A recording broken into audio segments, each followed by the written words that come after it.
Pernahkah Bapak atau Ibu berpikir, saya sudah rajin makan buah, jadi pasti aman dari penyakit? Kalimat itu sering sekali saya dengar di ruang praktek. Suatu pagi, seorang pasien lansia datang dengan wajah bingung. Beliau berkata, "Dok, saya ini tiap hari makan buah, tapi kok tekanan darah saya naik turun? Kepala sering terasa ringan, dan badan cepat capek." Padahal menurut beliau, hidupnya sudah sehat. Tidak merokok, jarang gorengan, dan selalu ada buah di meja makan. Disinilah banyak orang terkejut, karena faktanya, buah memang sehat. Tapi tidak semua buah aman jika dikonsumsi sembarangan, apalagi di usia 50 tahun ke atas. Cara makan, jenis buah, porsi, bahkan waktu konsumsinya bisa sangat mempengaruhi kondisi pembuluh darah kita. Menurut World Health Organization, resiko stroke meningkat seiring bertambahnya usia, terutama bila disertai tekanan darah tidak stabil dan pola makan yang kurang seimbang. Sementara Centers for Disease Control and Prevention juga menjelaskan bahwa lonjakan gula darah yang berulang dapat mempercepat kerusakan pembuluh darah, salah satu jalur senyap menuju stroke pada lansia. Yang membuat saya prihatin, banyak pasien tidak sadar bahwa kebiasaan kecil seperti minum jus buah manis setiap hari atau makan buah berlebihan tanpa lauk bisa menjadi pemicu tersembunyi. Tidak terasa sekarang, tapi perlahan mempengaruhi tubuh. Saya sering bilang ke pasien, tubuh itu seperti mesin tua yang berharga. Kalau bahan bakarnya salah, pelan-pelan mesinnya melemah. Di video ini, saya ingin menemani Bapak dan Ibu memahami fakta penting tentang buah, mengenali sinyal tubuh yang sering diabaikan, serta belajar cara aman menikmati buah tanpa membebani pembuluh darah. Karena tujuan kita bukan sekedar hidup lebih lama, tapi hidup dengan tubuh yang tetap kuat dan pikiran yang jernih. Sekarang saya ingin bertanya dengan jujur pada Bapak dan Ibu. Apakah cara Anda makan buah selama ini sudah benar-benar aman untuk kesehatan Anda? Sebelum melanjutkan, pastikan Anda menekan tombol subscribe berwarna merah di bawah ini, aktifkan ikon lonceng untuk notifikasi informasi kesehatan terbaru, dan tinggalkan komentar dari kota mana Anda menyaksikan tayangan ini. Saya Dr. Indri, yang sudah berpengalaman dalam menangani gejala kesehatan ribuan lansia di seluruh Indonesia. Hari ini saya akan membuka rahasia yang bahkan membuat saya pribadi terkejut. Bapak Ibu yang saya hormati, mungkin Bapak Ibu termasuk orang yang tiap pagi atau sore selalu menyempatkan diri makan buah. Kan buah sehat, Dok, begitu kata banyak orang. Tapi apa benar semuanya sehat untuk setiap kondisi tubuh kita? Saya masih ingat betul seorang pasien saya, sebut saja namanya Pak Slamet, usia 68 tahun dari sebuah kota kecil di Jawa Tengah. Setiap hari beliau rajin makan buah. Bangun pagi dimulai dengan segelas jus buah campuran, pisang, mangga, dan anggur. Karena menurut beliau itu cara paling praktis untuk mendapatkan gizi sekaligus rasa segar. Namun beberapa bulan kemudian, beliau mulai sering merasa pusing ringan di pagi hari. Pandangan kadang jadi cepat kabur, dan tekanan darahnya melonjak tinggi tanpa sebab yang jelas. Beliau berkali-kali datang ke klinik dengan keluhan seperti itu, padahal selama ini merasa sudah hidup sehat karena konsumsi buah setiap hari. Saya jelaskan pelan kepada beliau bahwa buah memang sehat, tapi cara dan jenis buah yang dikonsumsi itu penting, terutama jika kita sudah berusia 50 tahun ke atas. Sistem metabolisme tubuh kita berubah seiring umur. Ginjal, hati, dan tubuh secara keseluruhan tidak bekerja seefisien saat kita masih muda. Menurut World Health Organization, perubahan fungsi organ sering terjadi secara progresif pada lansia, sehingga memengaruhi bagaimana tubuh memproses nutrisi dan gula. Yang biasanya luput dari perhatian adalah kandungan gula alami dalam buah.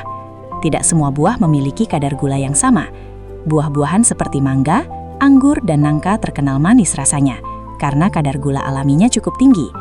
Saat buah itu dijus, tanpa serat, gula alaminya lebih cepat diserap tubuh, sehingga dapat menyebabkan lonjakan gula darah dalam waktu singkat.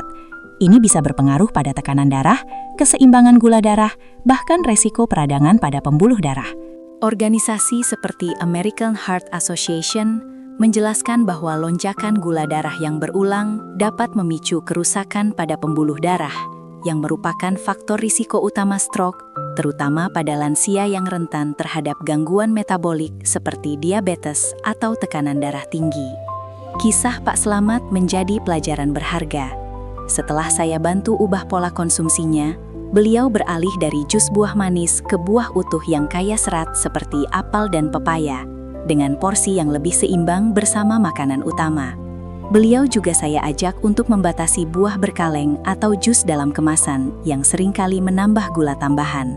Perubahan ini tidak instan, tapi dalam beberapa minggu, beliau merasakan bahwa kepala tidak sesering pusing, tekanan darahnya menjadi lebih stabil, dan yang terpenting, beliau kembali merasa lebih ringan menjalani aktivitas sehari-hari.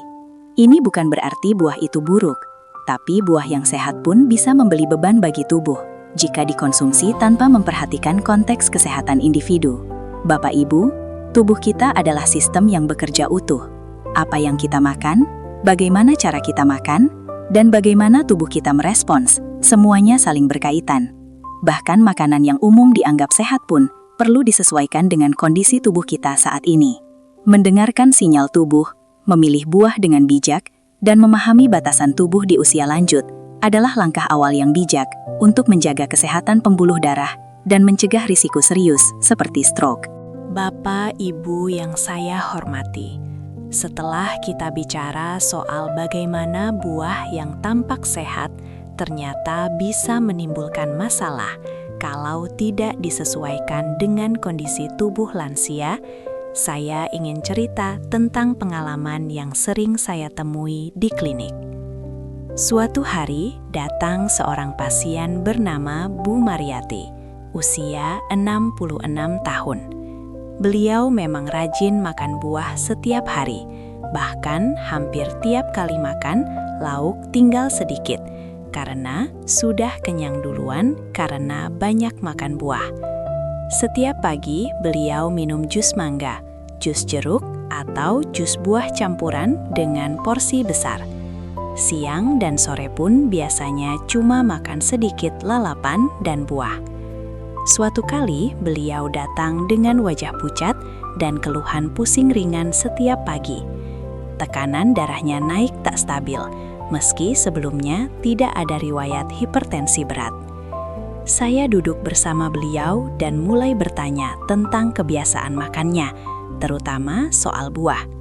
Saat saya dengar rutinitas beliau minum jus manis itu setiap hari, saya mulai menjelaskan bahwa buah memang sehat, tapi cara mengolahnya dan porsinya itu yang sering terlupa, bahkan oleh orang yang sudah sangat peduli pada kesehatan seperti beliau sendiri. Menurut World Health Organization, buah-buahan merupakan bagian penting dari pola makan sehat karena kaya serat, vitamin, dan antioksidan yang membantu melindungi tubuh dari berbagai penyakit kronis. Tetapi perlu diingat pula bahwa buah juga mengandung gula alami yang disebut fruktosa. Saat buah di jus, serat alaminya hilang, sehingga gula tersebut cepat diserap tubuh dan dapat menyebabkan lonjakan gula darah lebih cepat daripada jika buah dimakan utuh.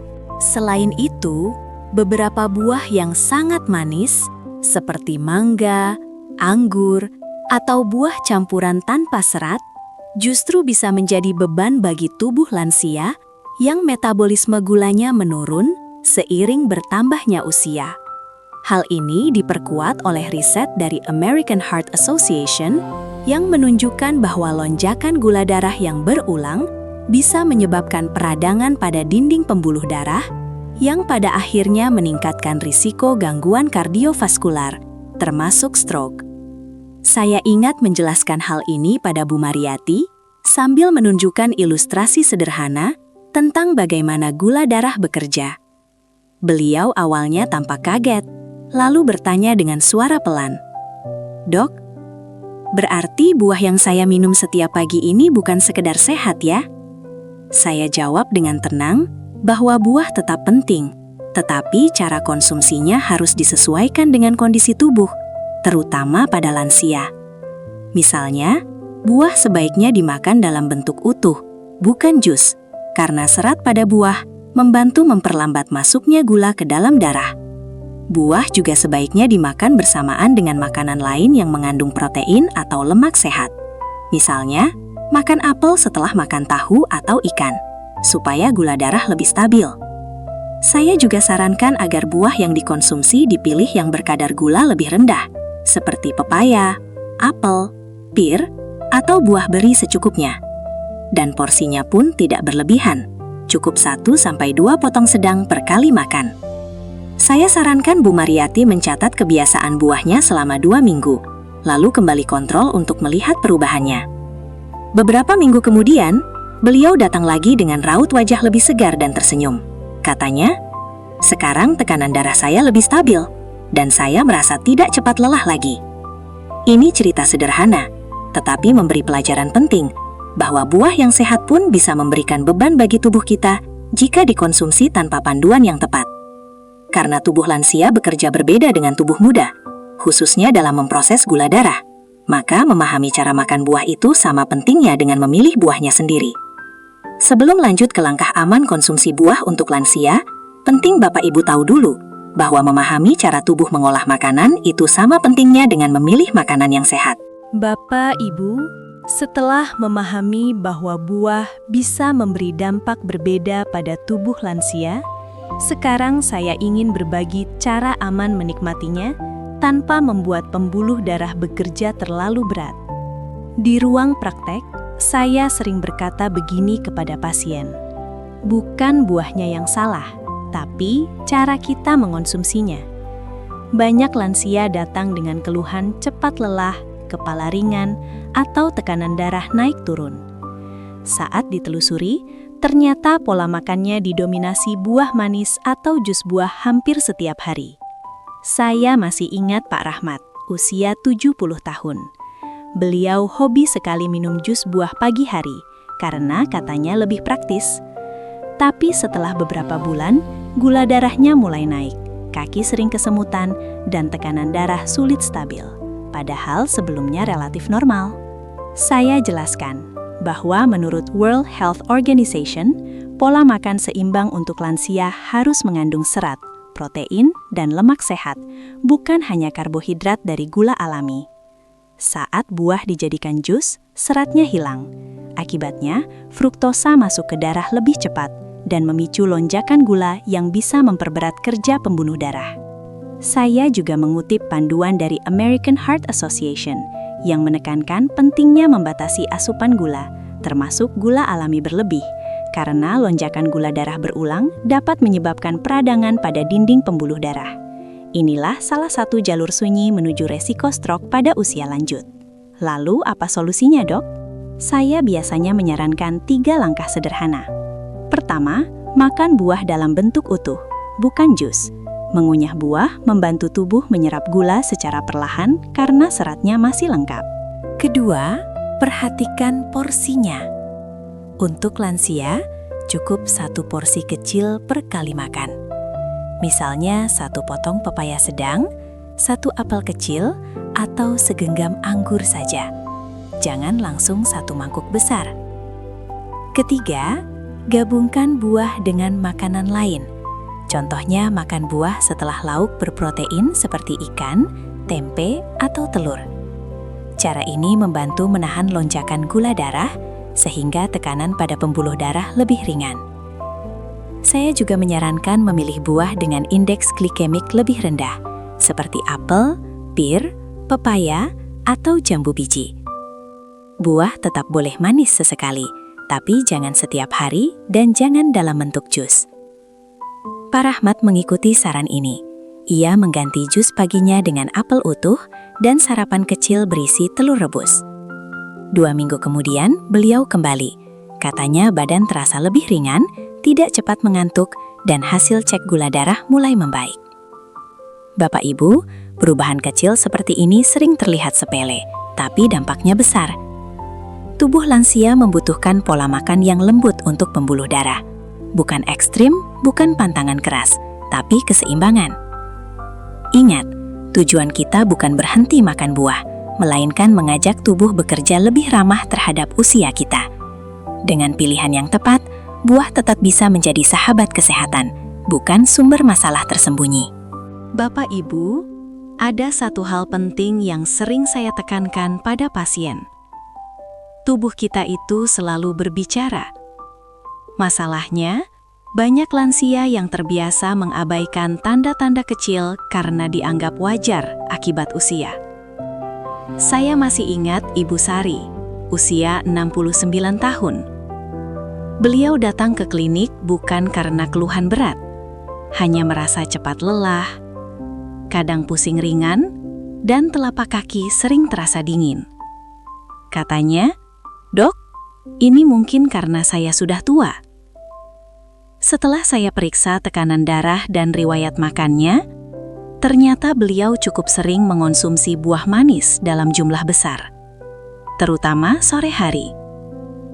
Bukan sekali dua kali, tapi sudah bertahun-tahun. Dari luar terlihat sehat, tapi di dalam, pembuluh darahnya mulai menunjukkan tanda kelelahan. Saya jelaskan bahwa gejala seperti cepat lelah, pusing ringan, jantung berdebar, pandangan sesekali kabur, atau kesemutan di tangan dan kaki bisa menjadi sinyal awal gangguan sirkulasi darah. Banyak lansia tidak sadar bahwa ini sering berkaitan dengan lonjakan gula darah berulang, tekanan darah yang tidak stabil, atau peradangan pembuluh darah yang berjalan perlahan. Lembaga kesehatan seperti Centers for Disease Control and Prevention menjelaskan bahwa kombinasi pola makan tinggi gula, usia lanjut, dan tekanan darah yang tidak terkontrol merupakan faktor besar yang meningkatkan risiko stroke. Masalahnya, proses ini sering berlangsung diam-diam, tanpa rasa sakit yang jelas. Saya duduk berhadapan dengan Ibu Sari dan berkata pelan, "Bu, ini bukan soal takut makan buah. Ini soal memberi jeda pada pembuluh darah Ibu. Kami mulai dengan langkah sederhana, mengurangi buah manis di sore hari, mengganti camilan dengan pepaya atau apel utuh, memperbanyak minum air putih, dan menambahkan jalan kaki ringan 15-20 menit setiap pagi. Saya juga minta beliau tidur lebih teratur dan tidak melewatkan sarapan kecil berprotein." Sebulan kemudian, beliau kembali dengan wajah lebih cerah. Katanya, pusing sudah jarang, kaki tidak lagi sering dingin, dan tidur lebih nyenyak. Bukan karena obat mahal, tapi karena tubuhnya akhirnya mendapat pola yang lebih seimbang. Bapak Ibu, pencegahan stroke dan gangguan pembuluh darah tidak selalu harus dimulai dari rumah sakit. Justru sering dimulai dari dapur, dari cara kita memilih buah, dari porsi yang kita ambil, dan dari kebiasaan kecil setiap hari. Kalau hari ini Bapak atau Ibu merasa cepat capek, sering pusing ringan, atau tekanan darah mulai naik turun, jangan langsung menyalahkan usia. Coba lihat kembali pola makan, terutama konsumsi buah manis dan minuman jus. Ingat, tujuan kita bukan hidup sekadar panjang, tapi hidup dengan tubuh yang tetap kuat, kepala yang jernih, dan aktivitas yang masih bisa dinikmati bersama keluarga. Perubahan kecil yang dilakukan hari ini bisa menjadi perlindungan besar untuk masa depan kesehatan Bapak dan Ibu. Bapak dan Ibu yang saya hormati, sebelum kita berpisah di video ini, saya ingin mengingatkan satu hal penting. Kesehatan bukan tentang hidup paling lama, tapi tentang bagaimana kita bisa menikmati hari-hari dengan tubuh yang lebih nyaman, pikiran yang lebih tenang, dan aktivitas yang tetap bisa dilakukan bersama orang tercinta. Jangan tunggu sakit datang baru mulai peduli. Perubahan kecil hari ini, seperti memilih buah dengan lebih bijak, mengatur porsi makan, minum air putih cukup, dan berjalan ringan setiap pagi, bisa menjadi perlindungan besar untuk pembuluh darah dan kesehatan otak kita di masa depan. Kalau video ini bermanfaat, saya mohon bantu bagikan ke grup WhatsApp keluarga atau teman seusia Bapak dan Ibu. Siapa tahu, dari satu video ini, ada orang lain yang jadi lebih sadar menjaga kesehatannya. Jangan lupa, tuliskan kota asal Bapak dan Ibu di kolom komentar, supaya kita bisa saling menyapa dari berbagai daerah. Tekan tombol like kalau merasa terbantu, dan subscribe channel Lansia Sehat Abadi agar tidak ketinggalan edukasi kesehatan berikutnya. Ingat, tubuh kita selalu memberi sinyal. Tugas kita adalah mendengarkannya, merawatnya, dan tidak menunda kebaikan untuk diri sendiri. Mari jaga kesehatan bersama, demi hari tua yang lebih mandiri, lebih bahagia, dan penuh makna. Saya Dr. Indri, terima kasih sudah menemani saya sampai akhir video ini. Tetap sehat, tetap semangat, dan sampai jumpa di video berikutnya. Salam hangat untuk Bapak dan Ibu semua.